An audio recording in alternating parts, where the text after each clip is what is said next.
Check in, log on and get connected with all of the latest developments at your fingertips. CNN Partner Hotels. Connected to your world. Heard it all before? But have you heard it like this? The ultimate disruptor looks set to shake up our world. We really can't ignore the impact that this has. What can we do that explores a fresh angle? So let's untangle the players and political forces. The truth is a lot more complex. What's really going on? Fast-paced news, in-depth reports and fact checks from the perspective of The Global Brief with Bianca Nobilo. Tonight on CNN. This is CNN. More people get their news from CNN than any other news source. You're watching CNN. I'm Eleni Jarkas in Dubai. Welcome to the show. And we begin with the latest on the war in Ukraine. Russian forces advancing in the city of Severodonetsk in the Luhansk region. Ukrainian officials say at least 2 people were killed and 5 others were injured in the latest Russian attacks, as you can see on this map. This, as Russian foreign minister says, liberating the Luhansk and Donetsk regions is, quote, an absolute priority for Moscow. Meanwhile, Ukrainian President Vladimir Zelensky visited troops on the front lines in the country's second largest city, on Kharkiv, on Sunday, and it was his first trip outside the capital Kiev region since the Russian invasion began in late February. In southern Ukraine, the country's military releasing this video saying it has launched a counter-attack near the key port city of Kherson. Ukraine claims Russian forces were pushed back about 10 kilometers there. Matthew Chance is live in Kiev with more. Matthew, good to see you. I want you to give me a sense of the latest with regards to the battle that we're seeing in the eastern parts of the country and some of the messaging coming through from Moscow. Yeah, well, that battle continues to rage in the Donbass region in the east of the country, particularly around a city called Severodonetsk, which is in the Luhansk region. That represents the region that makes up about half of the Donbass.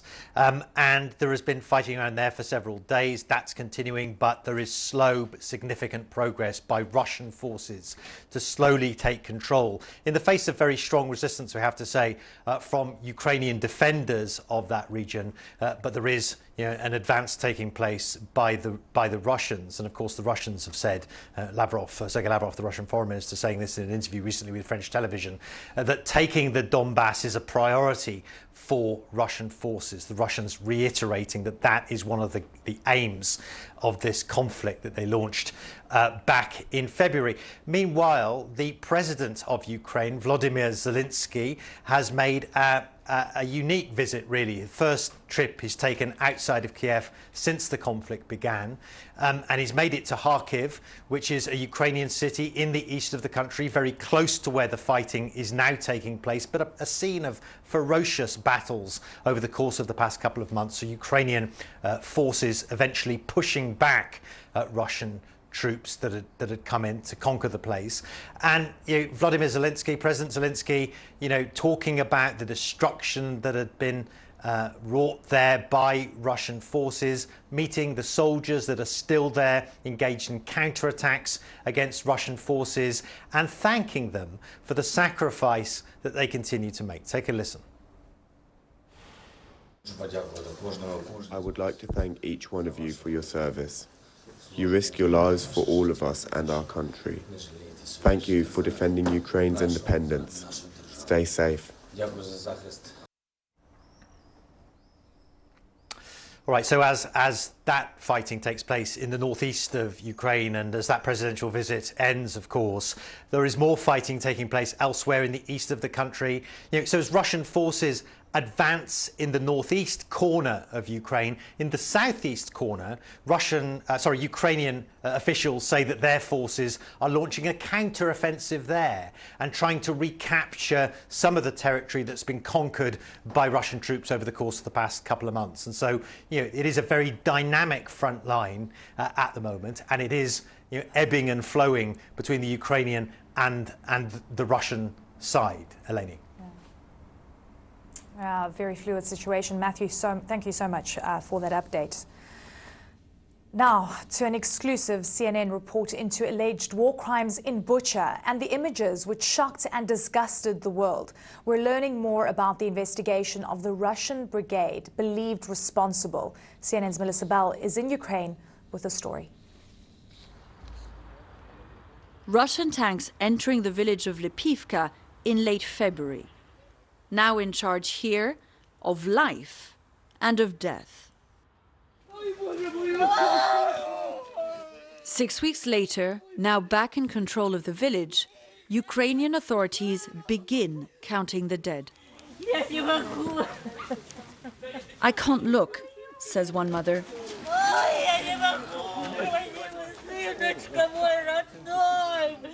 It was only after the tanks had withdrawn that Ukrainian prosecutors were able to start piecing together what had happened. They now suspect these men of crimes in violation of the rules and customs of war. On this street, 9 soldiers of the 64th Brigade imprisoned unarmed civilians. They detained and tortured them for 10 days, inflicting bodily harm, and carried out mock executions. We wanted to see for ourselves where some of these alleged crimes might have been committed. Going door to door with pictures of the soldiers, we meet Andrei, who recognizes one of them. Is it locked? He leads us down to a cellar where he says Russian soldiers tried to kill a group of men and women who'd been hiding. They used grenades and rifles, he says, but the civilians managed to survive by heading further into the darkness. This is the scene of just one of the alleged crimes of the men of the 64th Brigade. It is littered with cigarettes and bullet casings. Back in Lipivka, we show Mykola Znak, a local resident, a picture of Commander Vasil Litvinenko. He recognizes him immediately and invites us into what's left of his home. He and his family hid in the woods, he says, while his home was destroyed by the Russian artillery that killed his neighbor. When he tried to come back, he says the commander seemed surprised. He said, "What are you doing here? You should have been burnt alive." Mykola still doesn't know why he decided to let him live. Raping of people, torturing of people, for what? Because they wanted scare civilians, scare our citizens of towns, villages, cities. After withdrawing from the Bucha area, the brigade's men were promoted by Moscow. The Kremlin denies any involvement in the mass killings. The 64th Brigade was created after the Georgian War, according to Ukrainian intelligence. The soldiers of this brigade, he says, were noted for their robberies and rapes.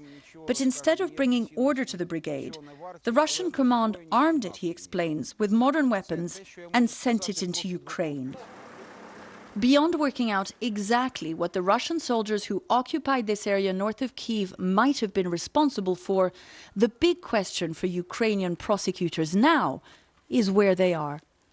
Even as Ukrainian military intelligence suggests that some of those men may still be alive and back in Ukraine fighting, prosecutors are focusing on what evidence they can gather. Beyond those war crimes that they're seeking to prosecute them under Ukrainian law, they're also gathering evidence, they say, that they hope to bring to the ICC, which is carrying out its own investigations and will be in a position to decide whether or not to look into possible crimes against humanity. Melissa Bell, CNN, Kiev. Well, meanwhile, Europe's unity against Russia is being tested by disagreements on a Russian oil ban. EU leaders are arriving this hour for a crisis meeting on the war. The bloc remains deadlocked over the embargo that would be the key plank of fresh sanctions. Anna Stewart joins me now. Anna, you've been following all the rounds of sanctions since the very start, and we know some are really difficult to agree on. We know that gas is out of the question right now, but oil has been the big one on the table, and it's receiving a lot of pushback from some countries. What are we expecting from this meeting? So the EU Commission announced a potential ban of all Russian oil a month ago now, and ever since it's been negotiated and discussed by EU leaders with lots of fierce opposition, particularly from the likes of Hungary, of course a landlocked nation. It relies a lot on Russian oil. EU leaders are arriving today for a two-day summit. We've just had the German Chancellor Olaf Scholz arrive. He says that he is optimistic that the EU will stand together against Russia. He says everything is pointing towards consensus. But just 2 hours ago, the Estonian Prime Minister said actually it's not realistic to expect an agreement on the sixth package of sanctions today. It is largely regarding the idea of an oil embargo. And at this stage, it looks like already a big compromise has been reached, not just giving some of those countries opposing a total ban more time to get there, but actually removing pipelined oil from the equation altogether. So maybe only banning seaborne oil. Now, to give you an idea of what that would mean, 27% of the EU's oil comes from Russia. About 35% of that is actually delivered via pipeline. And that represents a lot when you're looking at certain countries like Hungary, Czech Republic and Slovakia. Slovakia, for instance, gets 100% of its Russian oil via a pipeline. So this is why this may be the big exemption. It weakens, of course, the overall effect, though, of banning Russian oil, particularly with oil prices high. It does mean that Russia is able to get a lot of revenue even from the small amounts of oil it would still be able to export to the EU. There are other elements in this round of packages, more sanctions for certain individuals, cutting off 3 Russian banks from SWIFT, the global payments network. That includes Sberbank, the biggest bank, and also removing some consultancy and financial services from Russian entities. Now, again, this is an area we may see some compromise because that was expected to include removing the ability for European insurance firms to insure oil tankers that have Russian oil on board. Now, that would have had a huge cost for countries like Malta and Greece. So you can see that while the EU, with all of its 27 member nations, may agree politically on the impact they want to have with Russia, they want to show unity, when it comes to the economics, it's a very different story. And that is what they have to contend with over the next 2 days. You can see the arrivals right there. Eleni? Yeah, Viktor Orban, the Prime Minister of Hungary, arriving as well. And as you mentioned, Hungary being one of those countries that has been very resistant to an oil ban. But as you've said, Anna, really interesting list that we're looking at. And of course, a double-edged sword in terms of impact on European countries. Anna, thank you so much. We'll be catching up on this much later. Appreciate it. Now, the European Union is trying to hammer out its ban on Russian oil. One non-EU nation, Serbia, has struck a separate deal with Russia to provide it with natural gas. Serbia says the 3-year agreement provides it with the cheapest prices in Europe. We've got Claire Sebastian joining us now. Claire, really good to see you. I mean, this is where we're starting to see polarization occurring, where some people are, in countries are looking at the economic ramifications and they're looking at cheapest gas supplies and they're looking to Russia. But what does this mean politically here for Europe?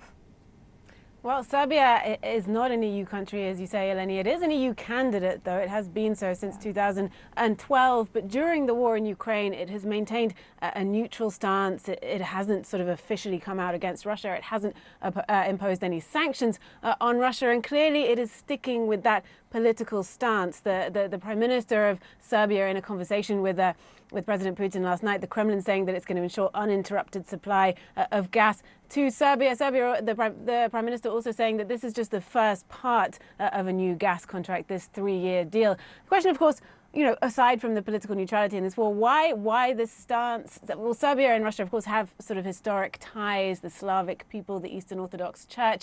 There's also been the sort of lurking issue of Kosovo in this war. President Putin has consistently referred to the NATO intervention of Kosovo, not only in this war with Ukraine, but previous conflicts involving breakaway republics like those in Georgia, as a sort of way of justifying his intervention, NATO's sort of pretext that it wanted to protect the Albanian majority in Kosovo from a genocide. Putin has said, we're trying to protect the people of the Donbass from a genocide. So there's that historical link here, but clearly Serbia setting out its store. And I think this, taken together with the fact that the EU has yet to sort of reach an agreement on that 6th package, shows just how much leverage Russia still has when it comes to its energy supplies.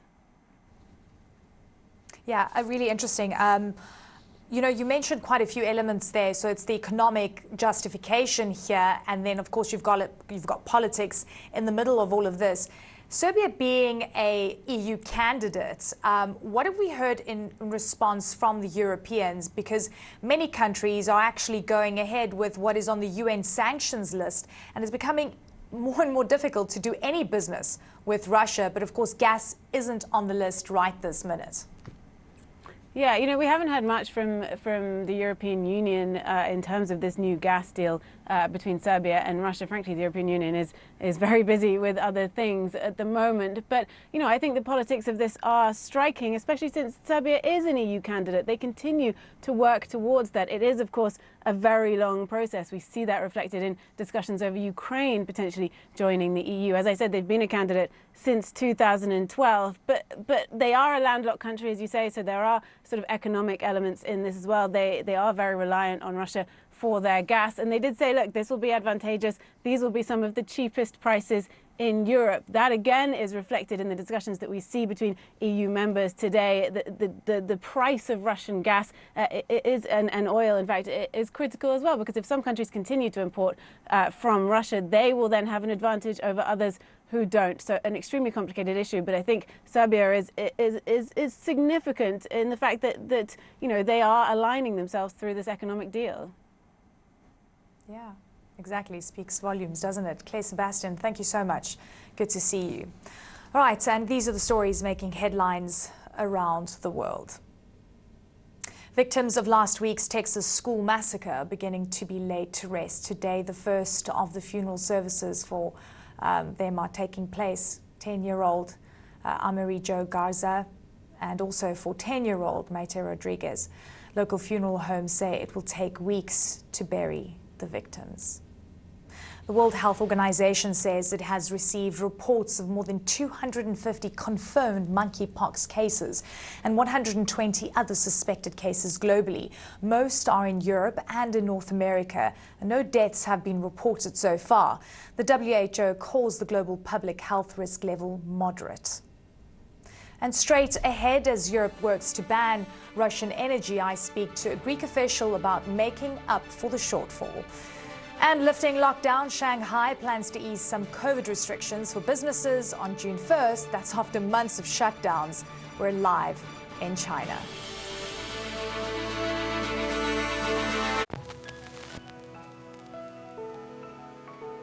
I want young black girls to grow up believing in themselves, imagining that they can be anyone they want to be in this world.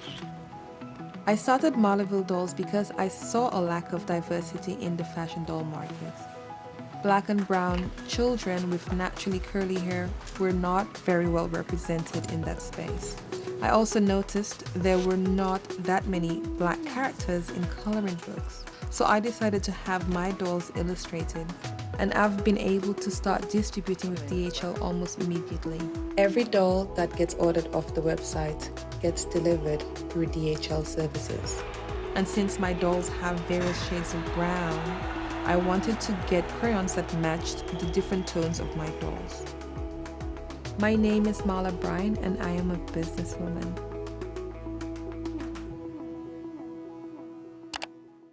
Egypt is transitioning towards a sustainable, circular economy. Through the opening of the Gabal al-Asfar wastewater treatment plant, it is using treated water to irrigate agricultural land and is producing organic fertilizers. The plant has been designed to reduce waste and optimizes the use of water resources. It generates electricity and saves carbon emissions, ensuring that over 8 million people across the country live better, healthier lives. Our mission here at CNN, the news comes first. More breaking news that we are following right now. Welcome to the Situation Room. We have breaking news. You can help the refugees from Ukraine. Join the over 80,000 who've already raised millions for food, shelter, and more. Explore cnn.com/impact. Click to take action. Afghan women are afraid that this is the beginning of your efforts to erase them from the workspace. Malumness, it's not clear. Even if we appear with the burqa, maybe they will say that women's voices are forbidden. Did you ever imagine that you would be prevented from going to school? Girls' education is fundamental to the dignity of Afghan life. Do you believe that young girls will be allowed to go to school here in Afghanistan?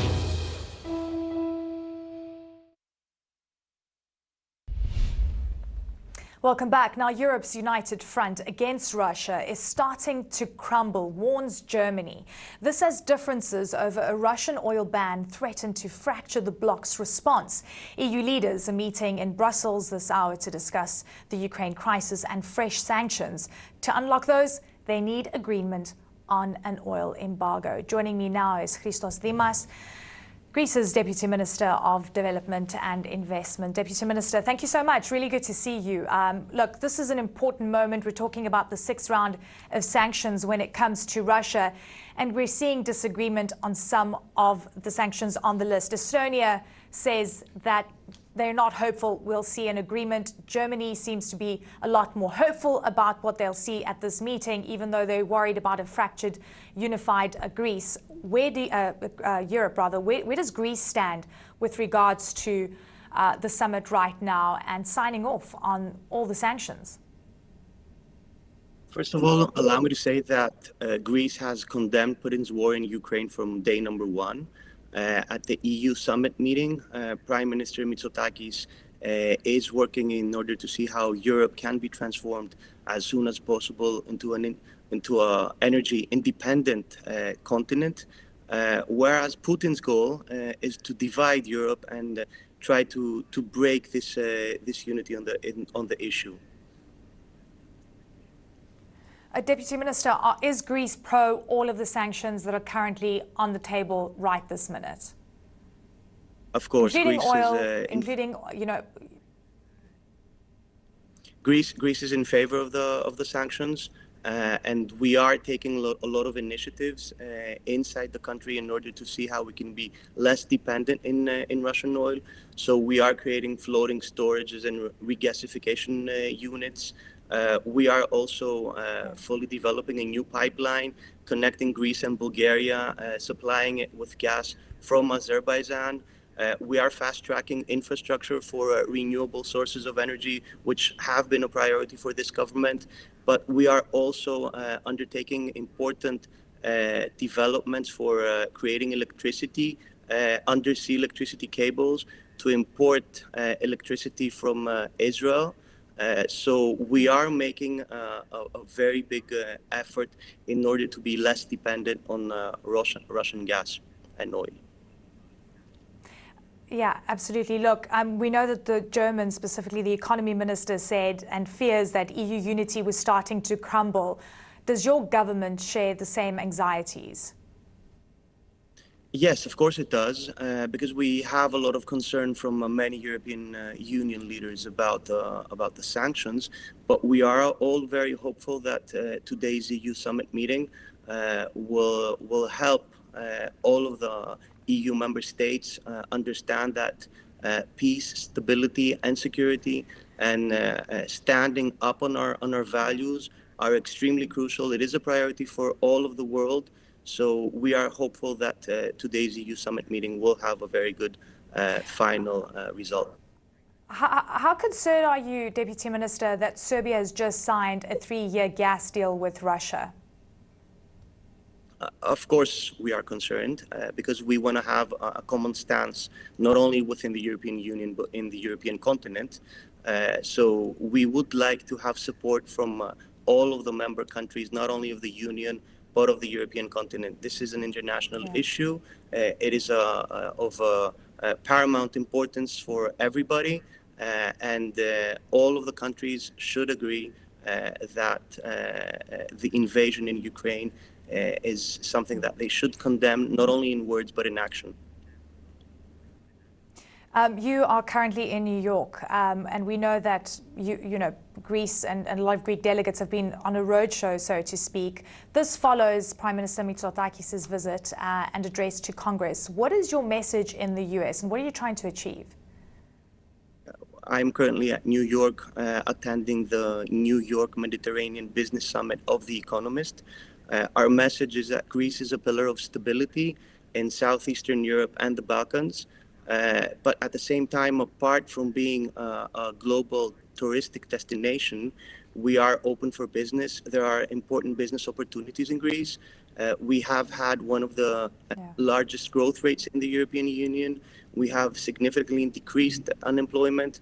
So we do hope to see how we can attract more and more businesses, more and more investment in the country, and continue the trend that we have had in the last 2 years. I really want to talk about Turkey as well. And President Erdogan recently said that Prime Minister Mitsotakis doesn't exist to him anymore. Turkey is also making it very clear that they do not want the Swedes and the Finns to join in NATO. Greece is a very important NATO member, one of the biggest contributors to NATO. What is your stance right now in terms of the challenges that could be emerging with your neighbor, not only from rhetoric, but also action? Greece wants peace and stability and respect of international law and human rights in the area. So we always make sure to respect international law. We are working with our NATO allies and our EU allies in order to achieve these goals. It would have been much better if we could work with all of our neighboring countries in order to support such actions. Unfortunately, President Erdogan made these statements a couple of days ago. I hope that the tensions between Greece and Turkey are scaled down. Everybody wants a peaceful well-being between the two countries in the area. So I'm quite sure that in the near future this will tone down. Thank you very much, Deputy Minister. Really good to see you. Much appreciated for your time. That was Christos Dimas, Greek Deputy Minister of Development and Investments. All right, and coming up, summertime scorcher, US motorists hitting the roads this Memorial Day weekend as gas prices hit record highs. And they're not the only ones feeling pain at the pump. The outlook for global petrol prices coming up next. Thinking of banking in Africa? Think Zenith. In today's fast-moving, fast-changing world, you need a financial partner that understands your unique expectations. A bank with presence in major financial centers across the world, with the enabling platform to facilitate seamlessly, whenever, wherever, however. A bank with best-in-class financial solutions from a superb combination of technology and human touch for easy, fast, and secure banking that creates real value. Turning dreams into reality is now in your hands. People, technology, service. Zenith Bank, in your best interest. Welcome to The Lead. We begin with breaking news. The United States has plunged into a recession. We're seeing infections at an all-time high. What's your reaction to that? Here are the facts. The Lead with Jake Tapper.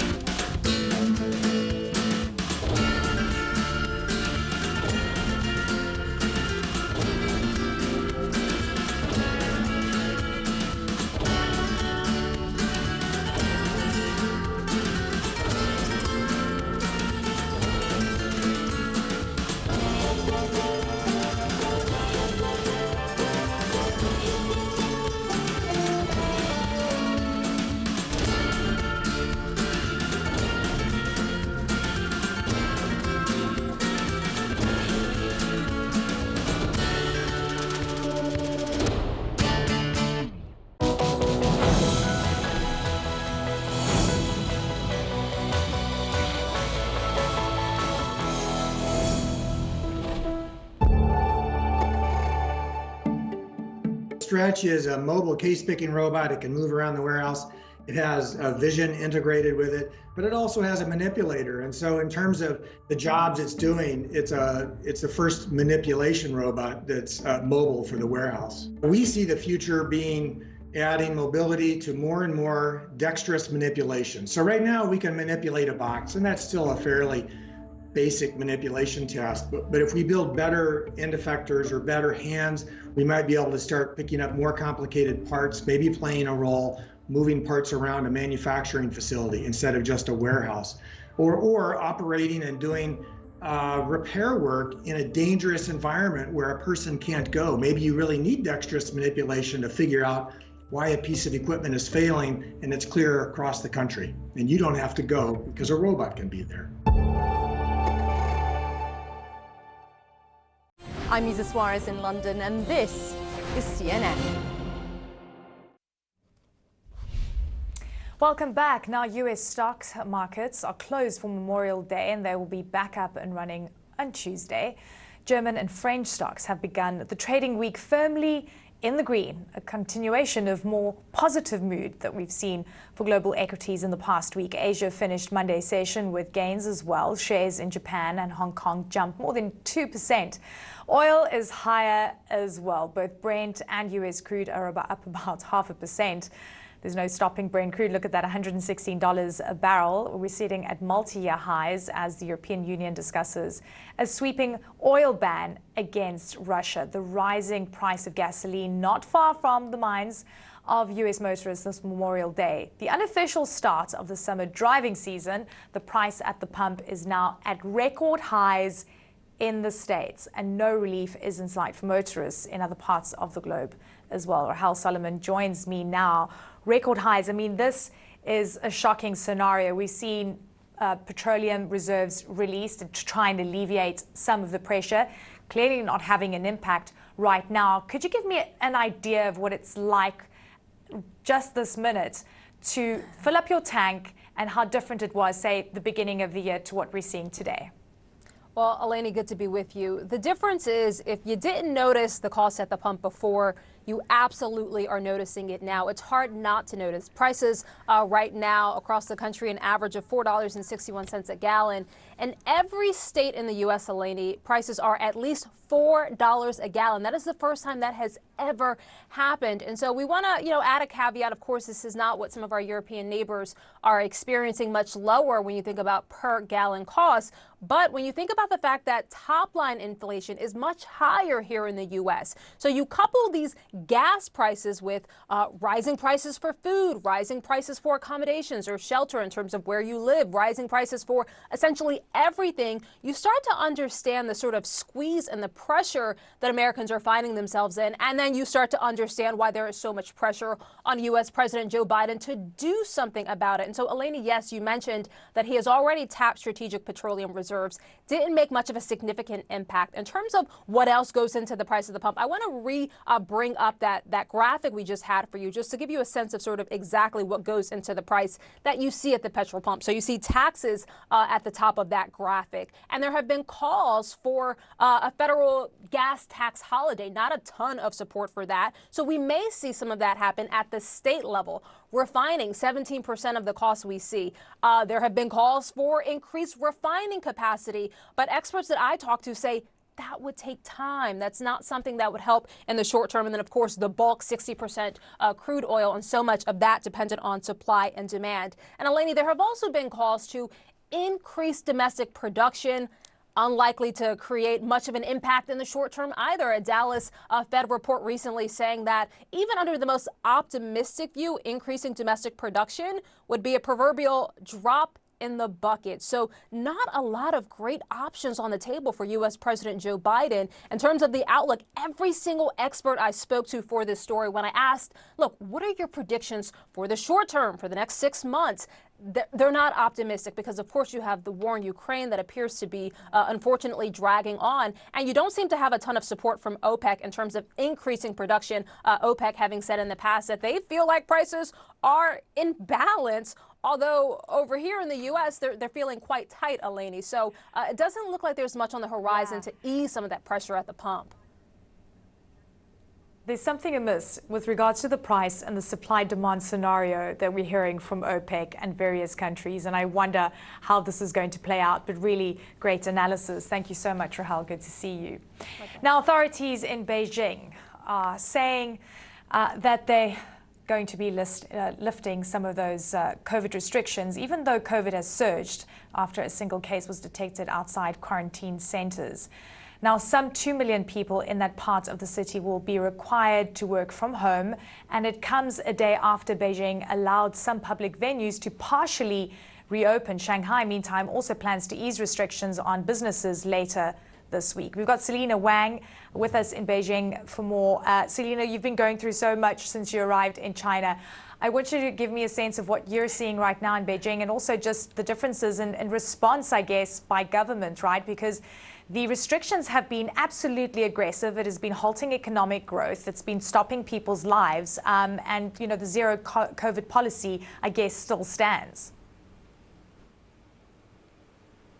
Exactly. We're hearing this word reopening, but it's more like the slow lifting of restrictions, because this is a country that is still sticking to zero COVID. So even one new COVID case counts as a resurgence in the outbreak. So for instance, in Beijing, just one new case was found, and that resulted in hundreds of people in his building getting sent to centralized quarantine, around 5,000 people in his community getting locked down at home, and about 2 million people in his district all having to work from home. So that just goes to show how even though restrictions can be easily loosened, how quickly and easily they can also be retightened and people get sent back into lockdown.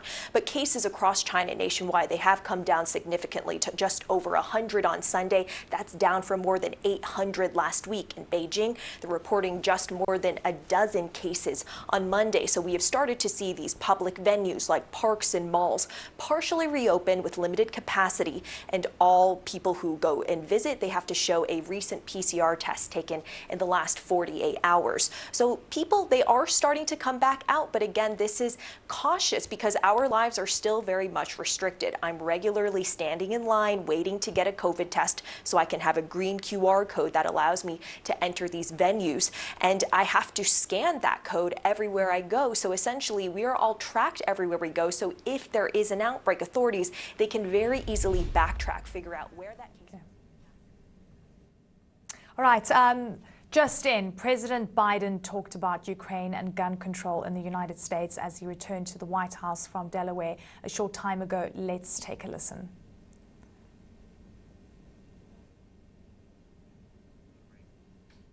When you grow more, you'll naturally have more to balance. With an expanding community of female entrepreneurs and 22% of working Africans starting businesses, support for new and growing enterprises across the continent has never been more important. Access Bank's digital loans have so far provided over 260 billion naira to upwards of 1.8 million customers and counting. Access, more than banking.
I'm Barry Hurst, Energy and Sustainability Director at Schneider Electric. Schneider Electric was ranked the world's most sustainable company in 2021 by Corporate Knights, and it drew a lot of attention to what we've been working on now for over 10 years. So I think the important thing to emphasise is that it's a long-term commitment and that it takes a lot of organisation to really make big strides. So the advice I would give is do strategy and action in parallel. We see a lot of companies who have a strategy but are unsure on how to implement it, and we see companies that want to get action but don't have a clear strategy. So I would say always do the two in parallel if you want to get maximum impact and really accelerate your journey.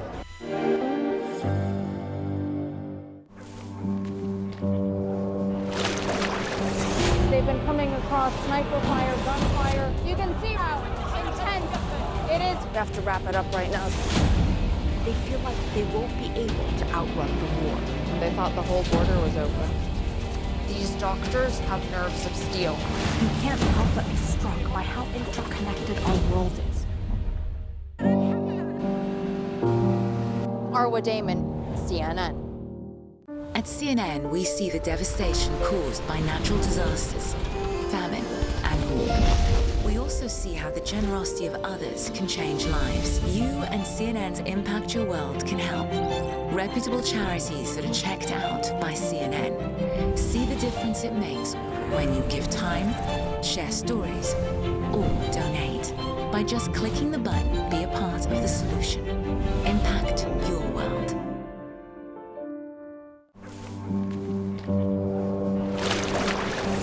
They've been coming across sniper fire, gunfire. You can see how intense it is. We have to wrap it up right now. They feel like they won't be able to outrun the war. They thought the whole border was open. These doctors have nerves of steel. You can't help but be struck by how interconnected our world is. Arwa Damon, CNN. At CNN, we see the devastation caused by natural disasters, famine, and war. We also see how the generosity of others can change lives. You and CNN's Impact Your World can help. Reputable charities that are checked out by CNN.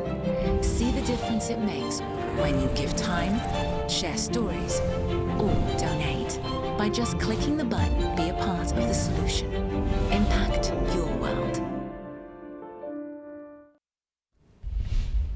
All right, welcome back. And we're just efforting getting those comments from President Joe Biden a short time ago. And I believe that he was talking about Ukraine as well as gun control in the United States as he returned to the White House from Delaware a short time ago. He has been very vocal, firstly, on Ukraine and importantly on the shooting that happened in Texas. And of course, his government working very closely with lawmakers to try and figure out a way forward when it comes to gun control issues. We are going to try and get that commentary for you in just a short time. As we work on that, we are going to be, all right, we're very close to getting this commentary as well, as we say. Okay, here we go. I'm going to listen in now with you. Joe Biden. I've been pretty motivated all along. You know, the folks who were victimized, their families, they spent 3 hours and 40 minutes with me. They waited all that time, and some came 2 hours early. And the pain is palpable, and I think a lot of it's unnecessary. So I'm going to continue to push, and we'll see how this works. Are you going to send long-range rocket systems to Ukraine? We're not going to send to Ukraine rocket systems that can strike into Russia. Sir, do you think there is anything different in how Republicans will approach the gun reform question now, given the circumstances? Since I haven't spoken to them, I don't know, but my guess is yes, I think they're going to have to take a hard look. Is there one element? Is it age? Is it red flag? Is it some component that you think could be most successful now? Well, that's hard to say because I've not been negotiating with any of the Republicans yet. And I deliberately did not engage in a debate about that with any Republicans when we were down consoling the families in Texas. So I don't know what is the most, how far it goes. I know that it makes no sense to be able to purchase something that can fire up to 300 rounds. I know it makes, and I know what happened when we had rational action before, back in the crime bill, with the law that I got passed. It did significantly cut down mass murder. And so there's only one reason for something that can fire, 100 shots. I mean, and I'll just conclude with this. Look, when I first started doing hearings on the issue of what rational gun laws should be, it was during a period when I was a senator and the death rate was going up. Not that many more people were being shot, but the death rate was up. And I went, I think it was, I'm not sure, I think it was Hahnemann Hospital in New York, whatever the largest trauma hospital is. And I sat with a trauma doctor. And I asked him, I said, what's the difference? Why are so many people, not that many more people were being shot? This is now 20 years ago, or 25 years ago. I said, why are they dying? And they showed me a x-ray. He said, a .22 caliber bullet will lodge in a lung, and we can probably get it out, may be able to get it and save the life. A 9mm bullet blows the lung out of the body. So the idea of these high caliber weapons is there's simply no rational basis for it in terms of about self-protection, hunting. I mean, and remember, the Constitution, the Second Amendment, was never absolute. You couldn't buy a cannon when the Second Amendment was back. You couldn't go out and purchase a lot of weapons. And those who, not many are saying it anymore, but there was a while there where people were saying that, the tree of liberty is water with the blood of patriots, and what we have to do is have to be able to take on the government when they're wrong. Well, to do that, you need an F-15, you need a Abrams tank. I mean, so it's just, I think things have gotten so bad that everybody's getting more rational about it. At least that's my hope and prayer. I have a Gold Star moms in there, so I got to. Sir, I know you want Congress to act, but do you believe as president you have a particular responsibility now? Oh, I know I have to, but there's a Constitution. I can't dictate this stuff. I can do the things I've done, and any executive action I can take, I'll continue to take.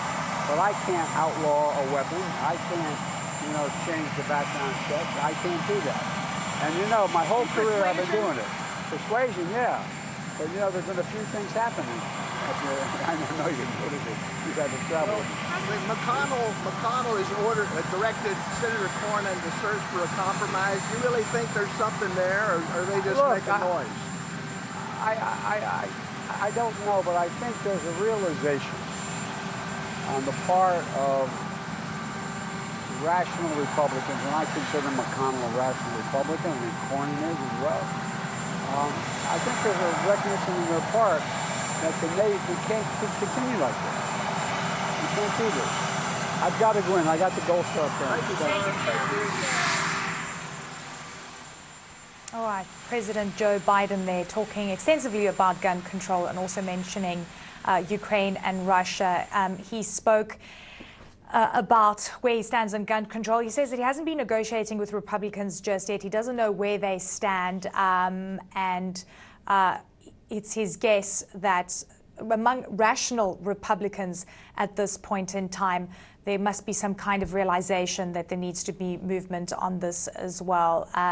With regards to Ukraine and Russia, he said that he won't send anything that can be fired into Russia. So this is a stance that the U.S. has taken for quite some time. Interesting, he also mentioned back onto gun control. He says that the Second Amendment was never absolute, and you couldn't buy the type of weapons that are available right now when the Second Amendment was created. And he says, I can't outlaw a weapon, but lots of work needs to be done on that. And of course, you'll need assistance from both sides of the aisle. All right, still to come. We're going to go to a short break, and we'll bring you more news after this break. Stay with CNN.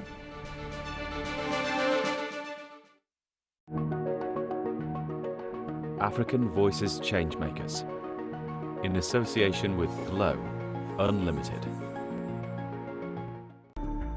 I'm using my art to heal myself, to discover my worth, and to heal the universe. Lizette Shiremi uses rich textiles, bold colors, and recycled materials to create mixed media masterpieces. I began to collect all the items on the floor that I thought they would be useful. I picked up all the buttons, all the small metals. Today, she's going to the market to source new materials. The market is called Giua. I began to work with the Capulana because Capulana it brings lots of colors and there's a cultural value. Nice material.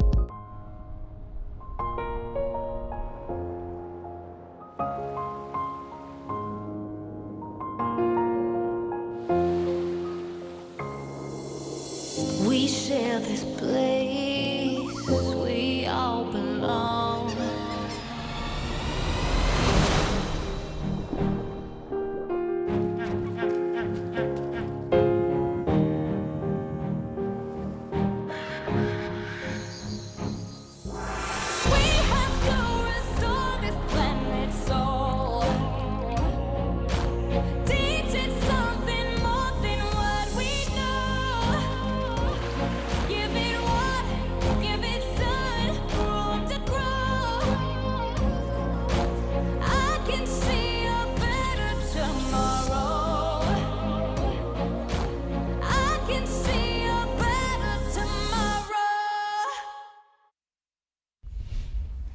A controversial Israeli march through Jerusalem sparked fresh clashes between Israeli police and Palestinians on Sunday. Dozens were arrested, and the Palestinian Red Crescent says 80 Palestinians were injured in Jerusalem alone. Atika Schubert has more.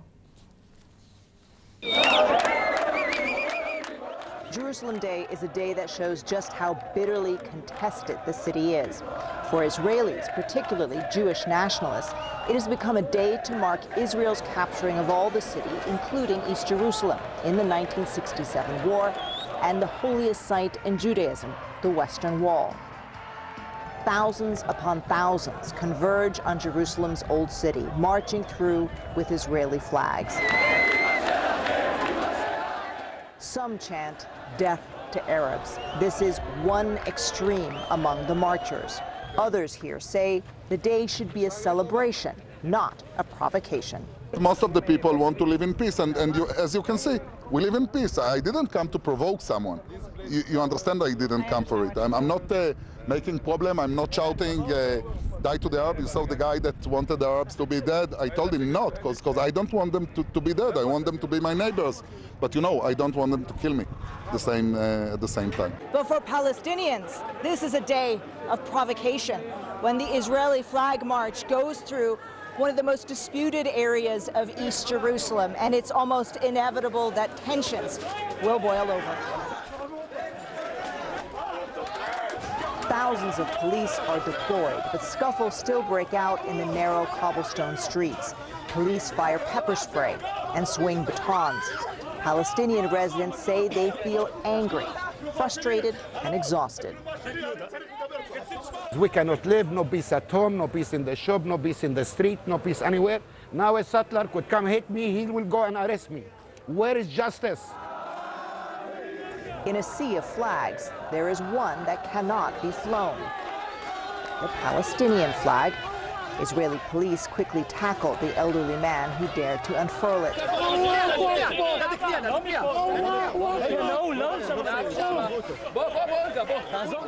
If the March of Flags went ahead, Hamas warned, it would fire rockets from Gaza. Watch the skies, the militant group warned. What came instead was a small gesture of defiance instead of rockets, keeping Jerusalem's uneasy peace for another day. Atika Schubert for CNN in Jerusalem. A leftist former guerrilla and a social media star are headed for the next round in Colombia's presidential election. Left-wing Gustavo Petro will face off against the populist and self-proclaimed king of TikTok, Rodolfo Hernandez, on June 19th. The runoff comes after the first round of voting over the weekend. Stefano Botsebon joins me live with more. Stefano, I have to say, I can't, recall a time where I had such interesting candidates to look into. What can you tell me about the first round of voting? Yes, Eleni, really surprise were expected, and we did have surprise in yesterday's historic election here in Colombia. I think there are three things that needs to be highlighted. The first one is that the election itself was peaceful and quiet. In March, we had congressional elections to elect lawmakers here in Colombia, and there were widespread allegations of voter fraud. Yesterday, instead, all the candidates accepted their results and congratulated each other swiftly, which speaks well of Colombia's democracy. The second one is that the Colombian political houses have fallen. This country has been ruled for the best part of the last 60 years by a closed group of politicians, largely divided between